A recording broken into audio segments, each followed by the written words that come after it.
السلام علیکم. نن زمونږ ویډیو چې ده دا خاص تر د عوامو لپاره ده.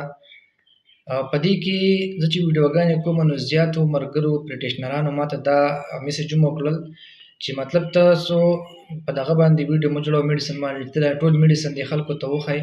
هسې بیماریانو باندې ویډیو جوړوه خو مطلب په میډیسن باندې میډیسن خلکو ته مه ښایه چې ته دا ټول میډیسن خلکو ته وښایي نو بیا خو به زمونږ هغه مریضان د هغې سره کم شي ځان به پخپله میډیسن راخلي او زمونږ راتلو ته به ضرورت نه راځي.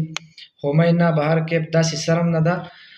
اصل خبره دا ده چې زمونږ کوشش دا دی چې د عوام چې دي مطلب د هغوی په څه باندې خیر ښېګړه کېږي چې د هغې لپاره مونږ ویډیو جوړو کړو. زموږ مقصد مین دا دی چې د عوامو خیر وشي. ډاکټران چې کوم دي یا پریکټیشنران دي پریکټس څومره کسان کوي هغه خو الریډي پوه دي په دې څیز باندې چې دا څنګه استعمالیږي څنګه نه او کوم څیز د څه دپاره ښه دی او څه دپاره ښه نه دی. خو مونږ وایو چې عوام په دې باندې پوه شي. زمونږ مقصد صرف دغه یو دی چې په دې باندې عوام پوه شي. نو د هغوی لپاره ما نن یو شربت راوړلی او هغه شربت چې دی هغه به په 3 بیماریانو کې کار کوي. په هغې کې 3 فارمولې دي. یو پکې ده پیراسیټامول کوم چې په پیناډول کې راځي. دویمه په هغې کې دا ډیکسامیتارپان کوم چې د ټوخي دپاره استعمالیږي په هغې باندې میډیکل والا کسان پوهېږي. دریم په هغې کې ده کلورمپینرامین هغه مطلب د انټي الرجیک ده. مونږ چې چا سینه خرابه شي یا د چا ته مطلب نزله ولګي یا د چا ټوخی وي مونږ په هغې کې د ټوخي شربت هم ورکوو ورسره د تبې دپاره چې تبه وي د تبې شربت هم ورکوو او د هغې سره سره مونږ د الرجي شربت هم ورکوو. دا یو شربت دی. په یو شربت کې 3 فارمولې دي او د ټولو نه ارزان هم دی. تاسو دا شربت وښیم دا کولډ ډرکس په نوم باندې راځي.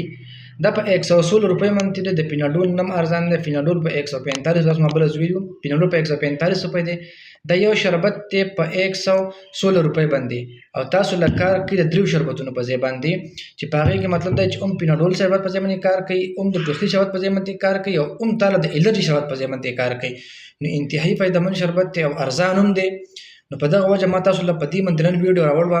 امید لرم چې بس زموږ دغه شارټ ویډیو دا ستاسو به خوښه شوي. که ستاسو خوښه شوي زموږ ویډیو نورو ملګرو سره شیر کړئ لایک کړئ کمنټس پرې وکړئ ښکلی کمنټس وکړئ او د دې سره سره زموږ د یوټیوب چینل چې کوم دی هغه د سره هم سبسکرایب کړئ. ستاسو په هېڅ هم نه کېږي ستاسو په سبسکرپشن باندې یا ستاسو په لایک ستاسو په کمنټس باندې هېڅ هم نه کېږي.